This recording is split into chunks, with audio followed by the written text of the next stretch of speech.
Nos próximos 3 capítulos, nós vamos refletir sobre o famoso Sermão do Monte, no qual Jesus ensina como um cidadão do Reino dos Céus deve conduzir a sua vida diária.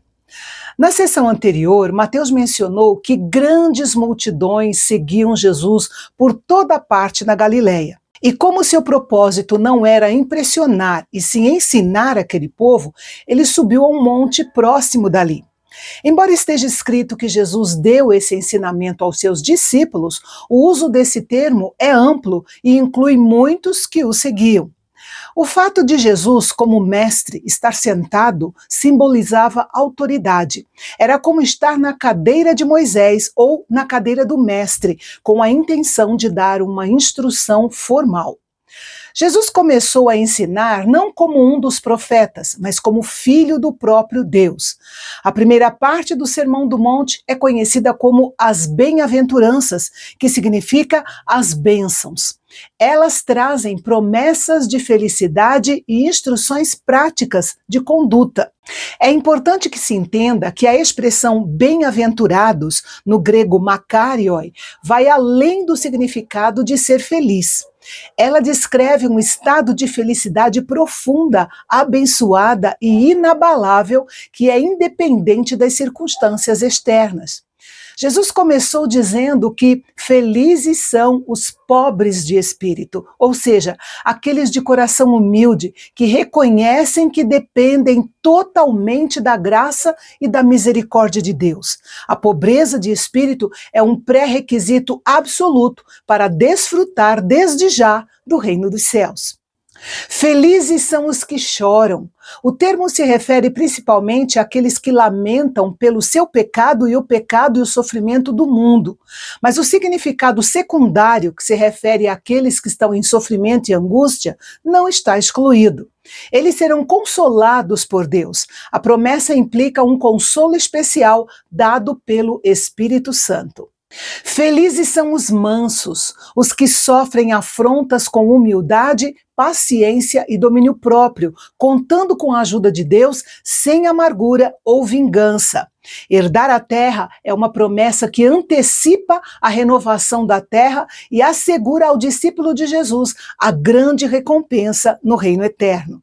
Felizes os que têm fome e sede de justiça, aqueles que desejam profundamente ver a retidão e a justiça divina sendo aplicadas, pois no tempo certo eles serão satisfeitos e realizados. Felizes são os misericordiosos, aqueles que mostram compaixão e perdão aos outros, pois eles próprios receberão a misericórdia de Deus. Felizes são os puros de coração, aqueles que têm motivações puras, que são íntegros. Esses têm a promessa de que verão a Deus. Isso abrange tanto uma experiência futura quanto uma realidade espiritual presente. Felizes são os pacificadores, aqueles que promovem a paz e a reconciliação entre as pessoas, pois serão reconhecidos como filhos de Deus. Felizes os perseguidos por causa da justiça, aqueles que sofrem perseguição por viverem retamente e por defenderem a verdade. Deles é o reino dos céus, que foi inaugurado por Jesus e que será consumado no fim dos tempos. Felizes os que sofrem insultos e calúnias, incluindo atos de violência por serem seguidores de Jesus, pois serão grandemente recompensados no céu por isso, assim como aconteceu com os profetas. Essa expectativa devia e ainda deve ser motivo de intensa alegria entre os seguidores de Cristo. Na sequência do Sermão do Monte, Jesus disse que os seus discípulos são o sal da terra. Naquela época, o sal era uma mercadoria muito valiosa. Os soldados romanos às vezes eram pagos com sal, o que deu origem à palavra salário. Os discípulos de Jesus são comparados ao sal, porque exercem uma influência preservadora em um mundo que está se deteriorando. Assim como o sal era vital para conservar os alimentos e dar sabor, a presença dos cristãos na terra deve retardar a deterioração moral e tornar o mundo um lugar mais puro e agradável. Se o sal perde o sabor, ele se torna inútil e é descartado. Assim, o cristão que perde a sua essência, ou seja, a sua influência, a sua pureza, ele se torna irrelevante para o mundo. Jesus também declarou que os seus discípulos são a luz do mundo, e esse foi um grande elogio. Esse título, na verdade, traz consigo honra e responsabilidade, pois o próprio Jesus é a luz original e os seus seguidores devem refletir essa luz. Note que Jesus não nos desafiou a sermos sal e luz, mas ele afirmou que nós somos. E para sermos eficazes, precisamos exercer uma influência preservadora e benéfica na sociedade, e nossa luz precisa brilhar diante dos homens, para que outros glorifiquem a Deus por causa das nossas boas ações e boas atitudes. Nos versículos 17 e 18, Jesus iniciou uma longa discussão sobre a lei de Moisés e quis deixar bem claro que não se opunha ao que Deus havia dado ao povo de Israel no Antigo Testamento. Ele veio para dar-lhe seu significado total e final, ou seja, para cumprir a lei. A expressão "em verdade vos digo" era como a expressão "assim diz o Senhor" dos profetas. Significava que o que Jesus estava prestes a dizer era absolutamente certo, verdadeiro e com autoridade divina. A lei e os profetas apontavam para Jesus e tudo se cumpriria nele, por meio da sua vida, seus ensinamentos e sua obra. Sobre a expressão nenhum J ou tio, o J se referia à menor letra hebraica e o tio se referia a um traço minúsculo que distinguia uma letra hebraica de uma outra muito parecida, como por exemplo o Dalet e o Resh, que correspondem ao D e ao R respectivamente. Em essência, Jesus afirmou que a palavra de Deus é absoluta e perfeita, e cada detalhe será cumprido até que o plano da salvação de Deus seja completamente concretizado. Os mandamentos devem ser obedecidos, pois a lei moral de Deus não mudou. Ela permanece como a expressão perfeita do seu caráter ético e das suas exigências. 9 dos 10 mandamentos são repetidos no Novo Testamento e os cristãos são chamados a obedecê-los. Jesus disse que deveríamos superar em muito a justiça dos escribas e fariseus. Isso porque, embora eles fossem extremamente criteriosos na observância da lei, sua justiça era baseada apenas na observância externa de centenas de regras e rituais. Já a nossa justiça, que é exigida por Jesus, vem do interior, de um coração transformado que ataca a raiz do pecado. Portanto, é totalmente viável superar em muito a justiça dos escribas e fariseus. A frase "vocês ouviram o que foi dito aos antigos" se refere à lei de Moisés e, em muitos casos, se refere à tradição oral, que era a interpretação dada pelos escribas e fariseus. Ela é repetida nos vários assuntos até o final do capítulo. Ao usar essa frase, Jesus estabelece o padrão da lei de Moisés, que era conhecido por todos. Mas note que, imediatamente após citar o que foi dito aos antigos, Jesus diz: "Eu, porém, vos digo".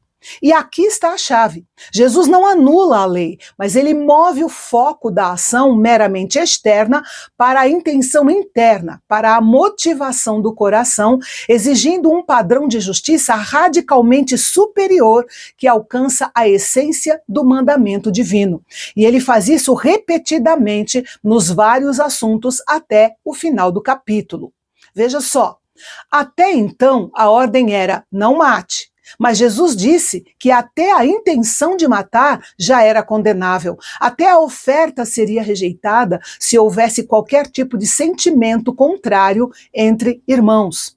Até então, a ordem era: não cometa adultério, mas agora até o olhar impuro já era considerado adultério no coração.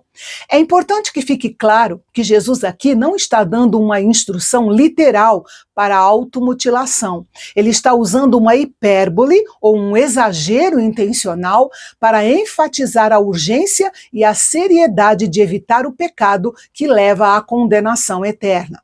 Até então, o divórcio era permitido praticamente por qualquer motivo, de modo que havia se transformado em um instrumento de crueldade contra as esposas. Mas agora, Jesus restringe o divórcio a apenas um motivo: relações sexuais ilícitas.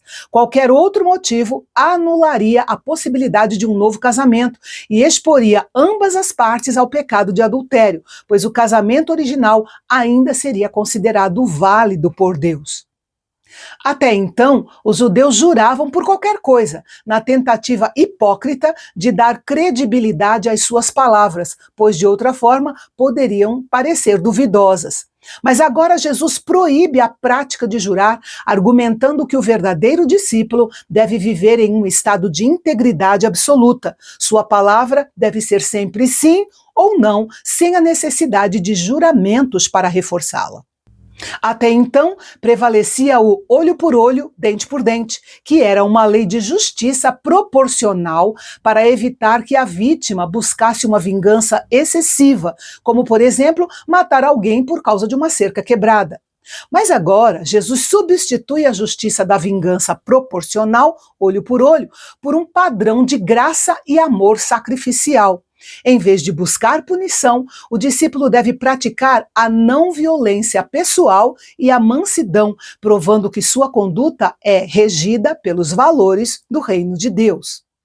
Até então, amar o próximo era uma ordem clara na lei de Moisés. Odiar seu inimigo não estava na lei escrita, mas era um acréscimo da tradição oral judaica da época, que permitia odiar os inimigos, como, por exemplo, os gentios e os rivais religiosos e políticos.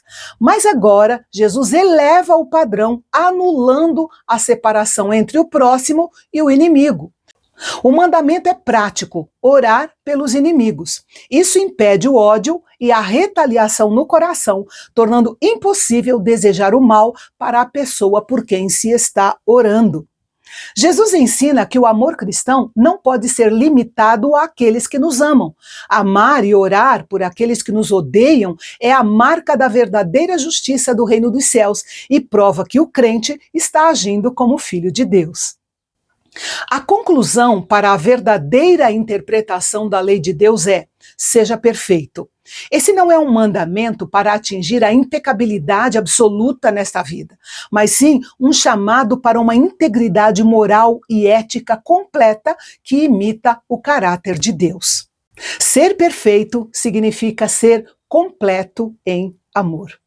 E no capítulo de amanhã, Jesus continua o Sermão do Monte, dando orientações sobre como dar esmolas, fazer oração e jejuns e até sobre como lidar com as preocupações. Não perca o nosso próximo encontro aqui no Canal Bendito. Até lá!